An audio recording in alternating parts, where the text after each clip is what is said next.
Assalamualaikum warahmatullahi wabarakatuh.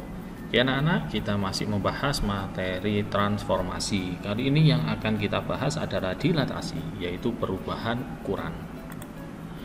Tujuan pembelajaran di pertemuan keempat ini, siswa diharapkan dapat menemukan rumus dilatasi dari beberapa contoh yang diberikan. Yang pertama kita pelajari adalah dilatasi terhadap pusat koordinat dengan faktor skala merupakan bilangan positif. Bilangan positif saya bagi menjadi dua, yaitu untuk K lebih dari 1 atau K terletak antara 0 sampai 1.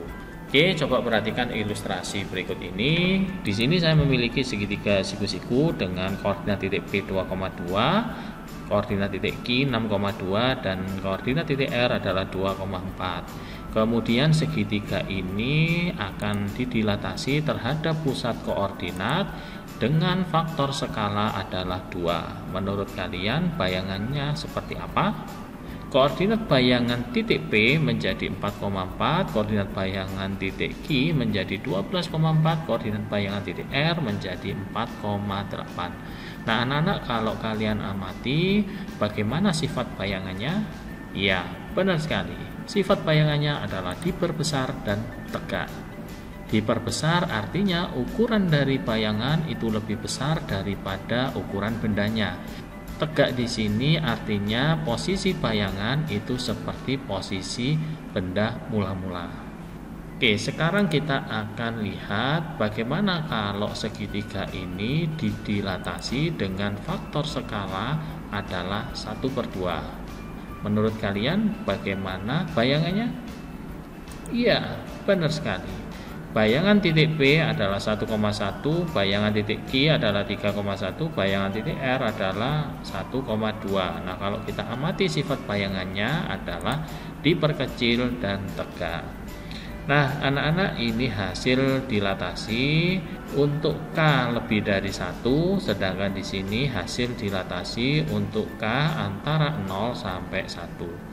Nah, anak-anak, akan kita simpulkan jika saya memiliki titik A dengan koordinat X, Y didilatasi terhadap pusat koordinat dengan faktor skala K, maka bayangannya adalah, ya, benar sekali.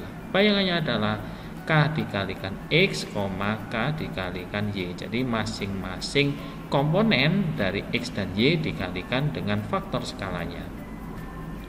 Yang kedua, yaitu dilatasi terhadap pusat koordinat dengan faktor skala adalah bilangan negatif. Nah, begitu pula untuk bilangan negatif, K-nya saya bagi menjadi 2, yaitu K kurang dari -1 atau K-nya terletak antara -1 dan 0. Coba perhatikan segitiga berikut, segitiga yang sama dengan titik P 2,2, Q 6,2, R 2,4. Nah, bagaimana bayangannya ketika segitiga ini didilatasi dengan faktor skala adalah -2? Ya, benar sekali. Bayangannya menjadi seperti ini. Bayangan dari titik P adalah -4,-4, bayangan titik Q adalah -12,-4, bayangan titik R adalah -4,-8. Nah anak-anak, kalau kita lihat sifat dari bayangannya adalah diperbesar dan terbalik. Diperbesar berarti ukuran dari bayangan lebih besar dari ukuran benda mula-mula. Terbalik di sini artinya posisi bayangan berkebalikan dengan benda mula-mula. Nah anak-anak, bagaimana jika segitiga ini didilatasi dengan faktor skala adalah -1/2? Menurut kalian bayangannya seperti apa? Ya, benar sekali. Bayangannya seperti ini. Titik P 2,2 menjadi -1,-1, kemudian titik Q 6,2 menjadi -3,-1, R 2,4 menjadi -1,-2.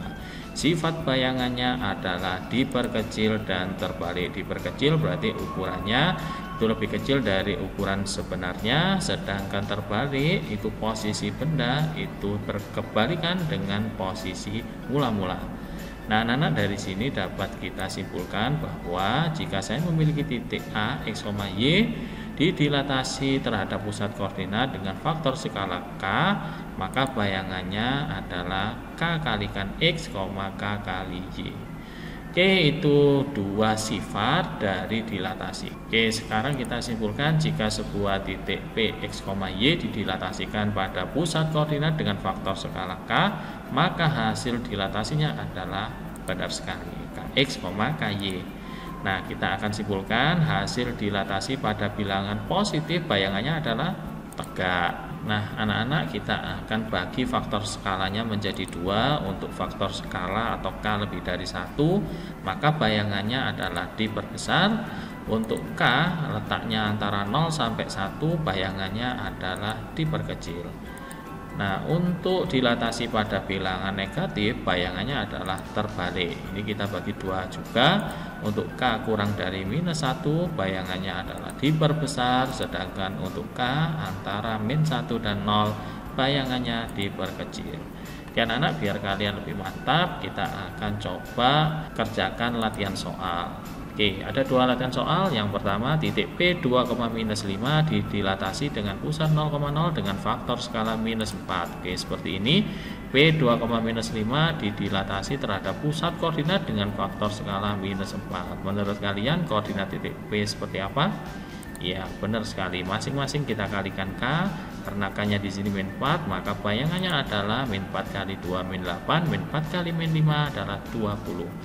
Oke, selanjutnya nomor 2, pada gambar di samping persegi panjang EFGH, berarti yang besar seperti ini, didilatasi menghasilkan persegi panjang ABCD lebih kecil.